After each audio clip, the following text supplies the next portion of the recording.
Glock still owns the market, no surprise there, but some handguns in 2025 are really starting to close the gap.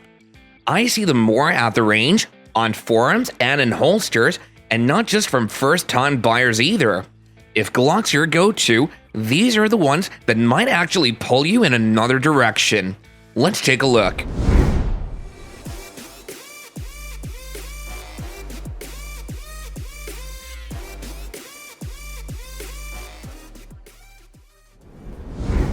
Alright, so let's kick this list off with a pistol that's honestly shaken up the compact game with the sick P365X Macro Tac Ops.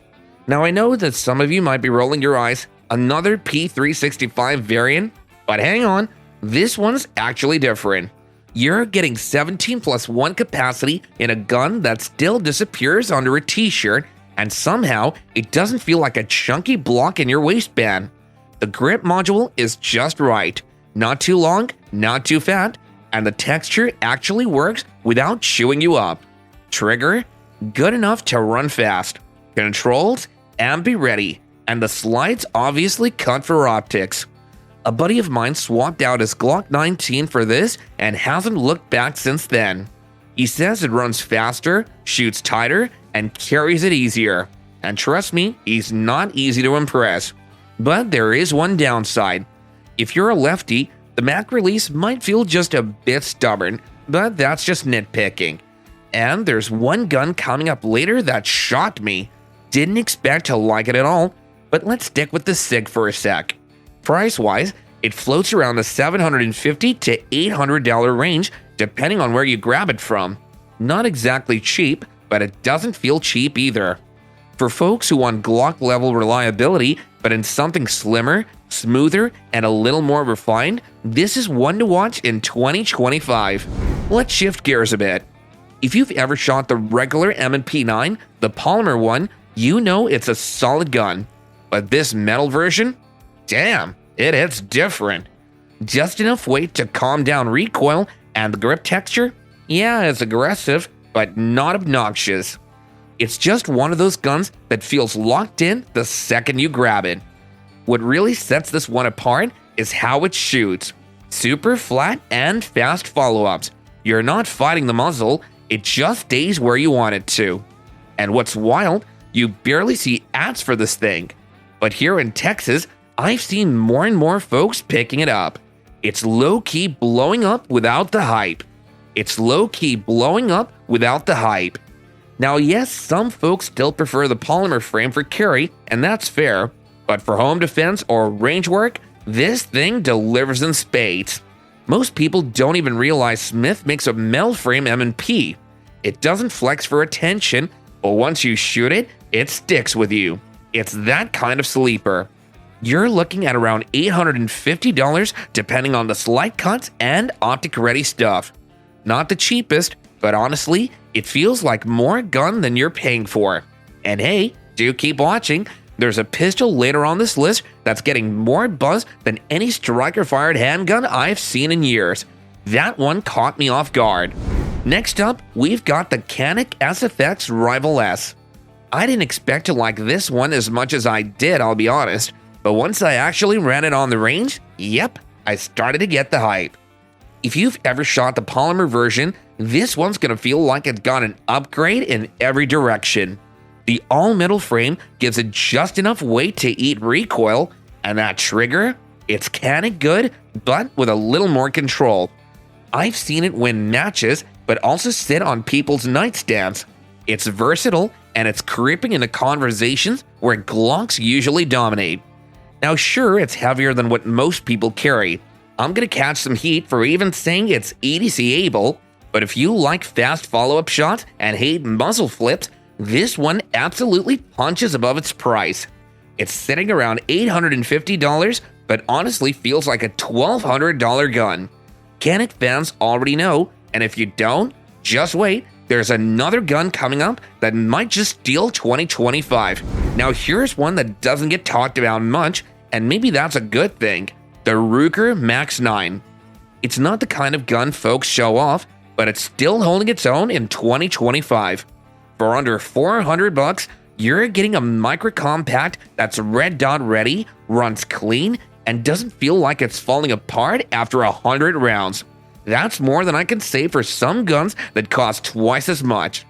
I've had folks ask me, is it still relevant? Short answer, yep. Just because it's not the internet's favorite doesn't mean it's not working. A guy on Reddit said Ruger took forever to replace a striker assembly, even had to go through a consumer forum. Haven't had anything like that myself, and with Ruger, that's rare.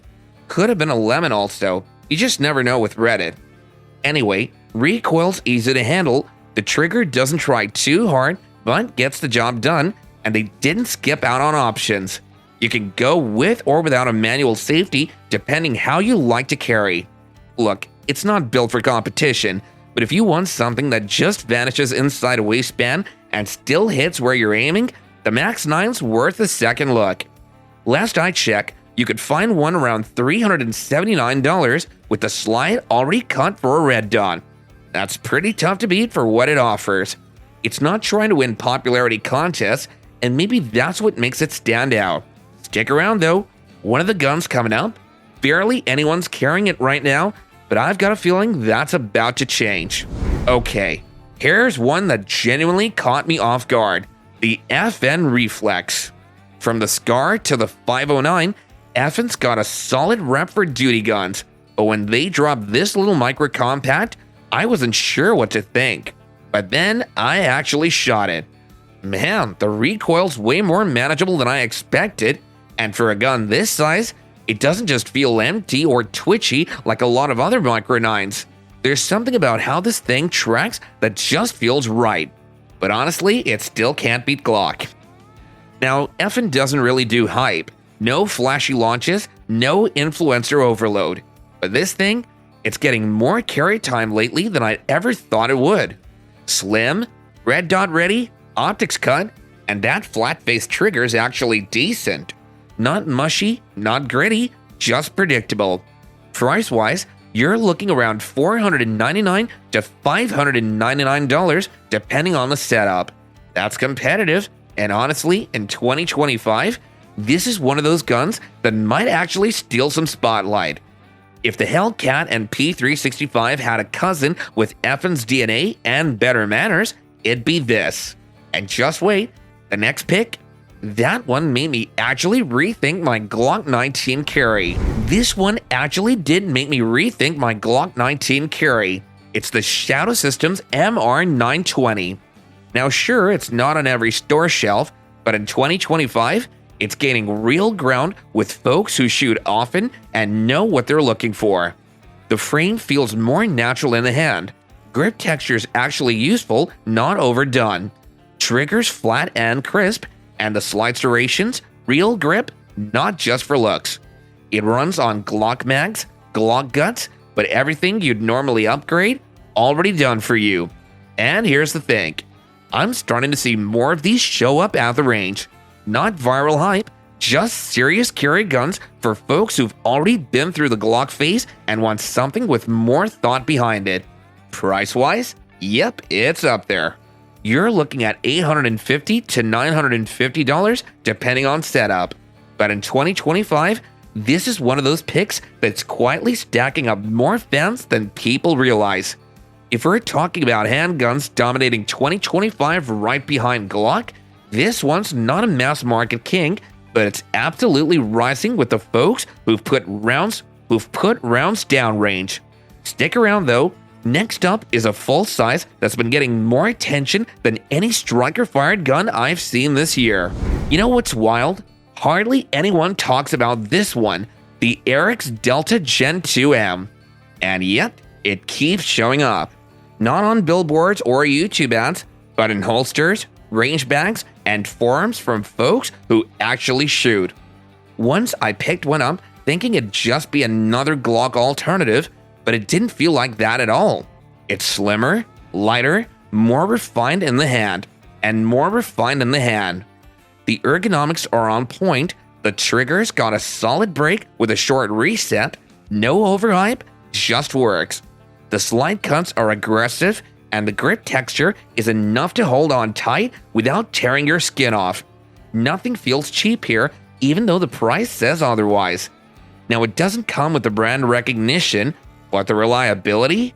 Mine's gone through a few hundred rounds and zero hiccups. And others who I know running this gun have said the same. No fuss, just function. Price is sitting around $430 approximately, and for what it delivers, I honestly don't think it gets the credit it deserves. Not yet anyway. Give it time though. In 2025, the RX Delta's not trying to dominate the market, but it's quietly carving out its place, and I respect that. Now here's a name that used to be way out of reach, and somehow in 2025, it's starting to show up in everyday carry rigs, the Staccato CS. Now I know that this thing used to be reserved for pro shooters, competition guys, or folks dropping $2,000 without even blinking. But more and more people are making the jump and realizing it actually lives up to all the hype. It's not just another 2011 style gun. It's compact, super controllable, and that trigger, it's almost unfair. Light, crisp, and insanely predictable. The kind of thing that makes you shoot faster without trying harder. And here's what surprised me.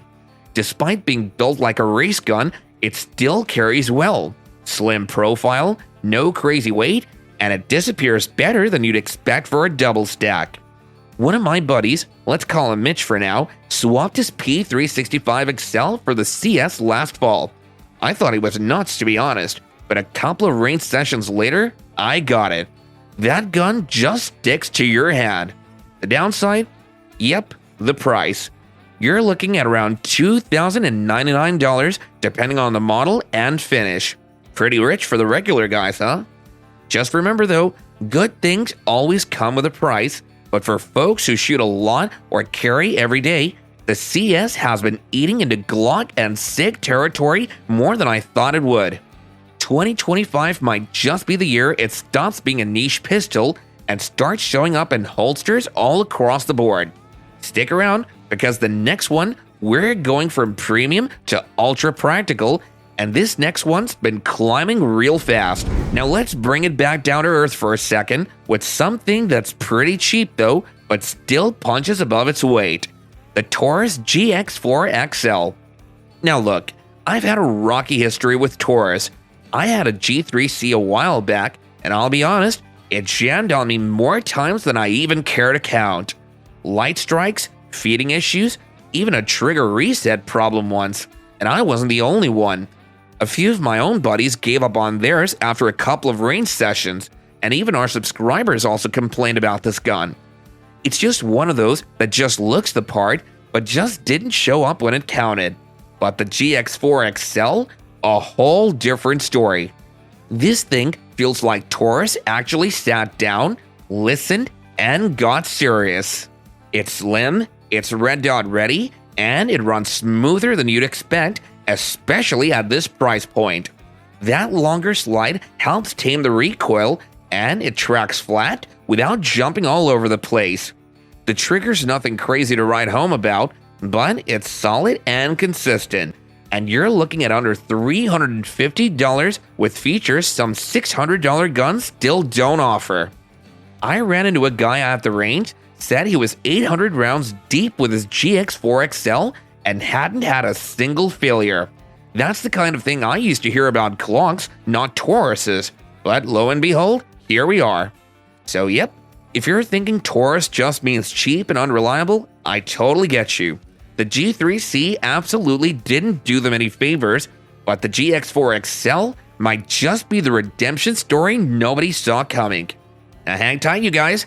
The next one might just hit you like a 440 volt shock. At number 10, we've got something wild. The Walther PDP Match steel frame. You pick it up, and yep, it's got weight, but not the bad kind. That steel frame just eats up recoil, and with Walther's solid grip and trigger setup, the whole thing feels planted. You're not fighting it, just let it run. My friend Alice ran hers in a USPSA match.